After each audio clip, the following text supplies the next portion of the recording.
Panorama group, जो सोचता है वो करता है। अनुसूचित जाति से आने वाले लोगों के लिए, खास तौर पर पासवान समाज के लोगों की भी इस दौरान चुन चुनकर हत्याएं की गई हैं। कौन ऐसे असामाजिक तत्व हैं जो कि चुनावी वर्ष, और मैं मानता हूं कि कहीं ना कहीं इसके पीछे राजनीतिक दृष्टि भी है, कड़ी से कड़ी सजा सबको होगी, बट हाँ, भविष्य में ऐसी घटना ना हो इसको लेकर भी हम सब लोग चिंतित हैं, उसको लेकर भी हम लोग प्रयास कर रहे हैं। इन लोगों से भी तो सवाल जवाब किए जाने चाहिए ना, जो अपने आप को सो कॉल्ड मुसलमानों का ठेकेदार समझते हैं, उनके हितों के संरक्षण करने वाला समझते हैं। पूछा तो इनसे भी जाना चाहिए कि लंबे समय से सत्ता का हिस्सा ये लोग रहे, क्या मुसलमानों की स्थिति में सुधार आ गया? बिहार में इफ्तार पार्टी को लेकर अब सियासत शुरू हो गई है। कई मुस्लिम संगठनों ने मुख्यमंत्री नीतीश कुमार और केंद्रीय मंत्री चिराग पासवान के इफ्तार पार्टी का बहिष्कार किया है। अब ऐसे में केंद्रीय मंत्री चिराग पासवान का बड़ा बयान सामने आ गया है। उन्होंने कहा है कि हमारी पार्टी और हमारे नेता ने मुसलमानों के लिए क्या नहीं किया है। मुख्यमंत्री बनाने पर हमारे नेता सरकार बिहार में गिरा दिए थे, मुख्यमंत्री बनाने पर अड़े थे, लेकिन अब कुछ लोग मुसलमान के ठेकेदार बने हैं। उन लोगों से भी उन्हें पूछना चाहिए कि उन्होंने मुसलमानों के लिए क्या किया है। क्या कुछ केंद्रीय मंत्री चिराग पासवान बोल रहे हैं, छोड़ जाते हैं आपको इस वीडियो के साथ। देखिए, ये चिंता की बात है, और अगर एक भी ऐसी घटना घटती है तो वो ज़रूर सरकार को सवालों के घेरे में खड़ा करती है। हम लोग खुद प्रदेश प्रशासन से, मुख्यमंत्री जी जो कि प्रदेश के हमारे गृह मंत्री भी हैं, उनसे भी हम लोगों ने पुनः ये आग्रह किया है, लिखित तौर पर भी, क्योंकि हाल फिलहाल के दिनों में जिस तरीके से टारगेट किलिंग भी बढ़ी है, जिस तरीके से अनुसूचित जाति से आने वाले लोगों के लिए, खास तौर पर पासवान समाज के लोगों की भी इस दौरान चुन चुनकर हत्याएं की गई हैं। उसके अलावा भी शहरी इलाकों में भी जिस तरीके से घटनाएं यहाँ पर एकदम से बढ़ी हैं, ये यकीनन सरकार के लिए चिंता का विषय है। मुख्यमंत्री जी से भी ये आग्रह हम लोगों ने पुनः किया है कि इस बात को नियंत्रित करने की ज़रूरत है। कौन ऐसे असामाजिक तत्व हैं जो कि चुनावी वर्ष, और मैं मानता हूं कि कहीं ना कहीं इसके पीछे राजनीतिक दृष्टि भी है, ऐसे असामाजिक तत्व जो कि चुनावी वर्ष होने की वजह से सरकार और सरकार की छवि को खराब करने की सोच के साथ इस तरीके की घटनाओं को अंजाम दे रहे हैं, उन लोगों को चिन्हित कर कड़ी से कड़ी सज़ा दी जाए। हम लोगों ने भी स्थानीय प्रशासन, अलग अलग ज़िलों में जहाँ जहाँ पर भी इस तरीके की घटनाएं हो रही हैं, वहाँ पर एसपी हो, स्थानीय प्रशासन के लोग हों, उनसे बात कर तुरंत ऐसे लोगों को चिन्हित कर कड़ी कार्रवाई करने का हम लोगों ने भी बात किया है। उम्मीद करते हैं मुख्यमंत्री भी इस बात को लेकर गंभीर हैं, चिंतित हैं, जिस तरीके से ये घटनाएं बढ़ी हैं। उम्मीद हम लोग ज़रूर करते हैं कि भविष्य में कम से कम ये घटनाएं नियंत्रित होंगी। चिराग जी, आपने कहा कि राजनीतिक एंगल है, उमर पासवान मामले में तो आपके पार्टी का नेता का नाम आरजेडी भी लगातार ले रही है, कार्रवाई भी हुई है, तो राजनीतिक मतलब क्या है इसका? भाई, जिसका भी नाम सामने आ रहा है और किसी ने भी, भले वो हमारी पार्टी का कोई सदस्य हो, गठबंधन का कोई हो, या कोई भी व्यक्ति असामाजिक सोच रखने वाला जो ऐसी घटनाओं को अंजाम दे रहा है, उसको कड़ी से कड़ी सज़ा मिलनी चाहिए। किसी का भी संरक्षण किसी अपराधी के प्रति नहीं होगा। हम लोगों के पार्टी का प्रतिनिधि मंडल भी गया था, जिस घटना का आप जिक्र कर कोमल पासवान का, वहाँ पर हमारी पार्टी के सांसद जमुई से अरुण भारती जी, जो कि प्रदेश के प्रभारी भी हैं, वो भी गए थे। मुख्यमंत्री जी के संज्ञान में इस पूरे विषय को भी दिया गया है। मेरी खुद मुख्यमंत्री जी से बात हुई है।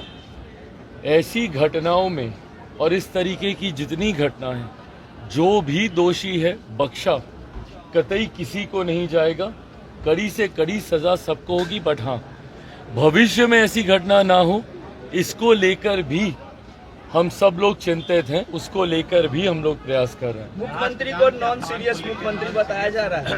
कहा जा रहा है कि मुख्यमंत्री अब सीरियस नहीं है, राष्ट्रगान पे हरकतें करते हैं और देशद्रोह का उन पे केस होना चाहिए। नॉन सीरियस मुख्यमंत्री, आपराधिक घटनाएं हो रहे हैं और कुछ बोलते नहीं है। बिहार दिवस में 4 मिनट देखिए, मुख्यमंत्री को इस तरीके से व्यक्तिगत तौर पर उनके ऊपर आरोप लगाना, उनके बारे में बोलना, मैं नहीं मानता कि राजनीतिक दृष्टि में ये सही है।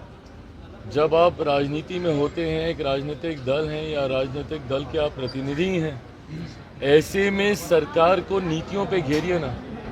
लॉ एंड ऑर्डर के विषय पे मैंने कहा ही कि भाई ये सरकार के लिए चिंता का विषय है। बिहार में हम लोग सरकार का हिस्सा नहीं है, हम लोग के पास वो संख्या नहीं है कि हम लोग सरकार का हिस्सा होते। हम लोग और मजबूती से अपनी बातों को हम लोग रखते, जिस तरीके से केंद्र में हम लोग सरकार का हिस्सा हैं। पर हाँ, अगर कोई नीतिगत विषय पर आपको ऐतराज़ है, इन बातों को आप रखिए, मजबूती से रखिए। सरकार जवाब देने के लिए तैयार है, सरकार को जवाब देना भी होगा।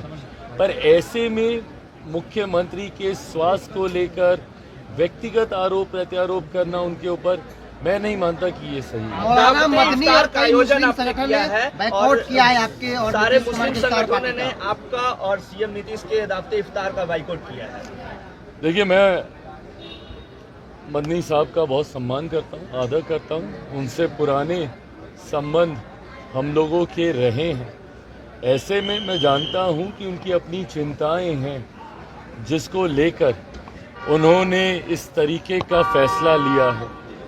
बहरहाल मैं बस उनसे इतना कहूँगा कि जिनको उन्होंने मुसलमान समाज का संभवतः ठेकेदार बनना सही समझा है, क्या वो लोग उनके हितों का संरक्षण कर पा रहे हैं? आप भले हमारे इफ्तार में मुस्लिम संगठनों को आप कहें कि भाई ना जाएं, मुख्यमंत्री जी के इफ्तार में आप कहें कि वो ना जाएं, चंद्रबाबू नायडू जी के इफ्तार में उनको कहें कि वो ना जाएं, पर जो लोग राजद के इफ्तार में जा रहे हैं, बताएं कि इन लोगों ने क्या किया है मुसलमानों के लिए।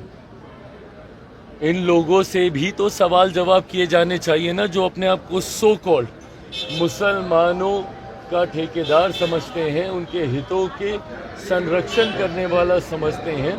पूछा तो इनसे भी जाना चाहिए कि लंबे समय से सत्ता का हिस्सा ये लोग रहे, क्या मुसलमानों की स्थिति में सुधार आ गया? लंबे समय से राजद जैसी पार्टियां, सपा जैसी पार्टियां जो अपने अपने राज्यों में सत्ता में रही, क्या किया इन लोगों ने मुसलमानों के लिए? अगर मैं अपनी बात करूं, मेरे नेता, मेरे पिता आदरणीय रामविलास पासवान जी ने तो अपनी पार्टी तक को समाप्त कर दिया था मुसलमान को मुख्यमंत्री बनाने की सोच को सामने रखने को लेकर। क्या किया था उस वक्त राजद जैसी मुसलमान को मुख्यमंत्री बनाने की सोच को सामने रखने को लेकर? क्या किया था उस वक्त राजद जैसी पार्टियों ने? बहरहाल मैं मदनी साहब का आदर करता हूं और उन्होंने ये कहा है मेरे सराखों पर उनको भी कम से कम इन बातों को देखना चाहिए कि जिन लोगों को आप अपना हितैषी समझते हैं, मौका आने पर वो क्या करते हैं आपके लिए और आपके समाज के लिए। आप एक्टर भी रहे हैं, सुशांत सिंह राजपूत मामले में सीबीआई ने डिस्क्लोज कर दिया सारे मैटर को। हाँ, सुशांत सिंह राजपूत मामले में सीबीआई ने मैटर को डिस्क्लोज कर दिया गया है पूरी तरीके से। सीबीआई के द्वारा क्लोजर रिपोर्ट सबमिट कर दी गई है और जिसमें अंतोगत्वा सुसाइड ही बताया गया है। बहरहाल ये जांच प्रक्रिया का हिस्सा रहा है।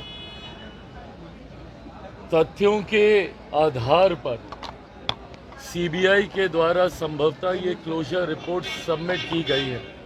जिस वक्त ये घटना घटी थी उस वक्त भी मैंने कहा था कि अगर समय बीतता है और जल्द कार्रवाई नहीं होती, संभवतः तथ्यों के साथ छेड़खानी की जाती है, उनको मिटाने का, उनको बदलने का प्रयास किया जाता है। उस वक्त भी मैंने आग्रह किया था कि हम लोगों को जल्द से जल्द सीबीआई को ये केस सौंपना चाहिए। स्थानीय प्रशासन पर कई तरीके के सवाल उस वक्त खड़े हो रहे थे। अब तथ्यों के आधार पर या तथ्यों के अभाव में सीबीआई ने अपनी क्लोजर रिपोर्ट सबमिट कर दी गई है। मुझे लगता है कि अगर परिवार या कोई और जो उनसे जुड़ा हुआ है, जिनको शायद और कोई जानकारी है, अगर वो सामने रखते हैं तो संभवतः मैटर आगे बढ़ेगा। नहीं तो सीबीआई ने तो अपनी रिपोर्ट अब सबमिट कर दी है। छेड़छाड़ की गई तथ्यों के साथ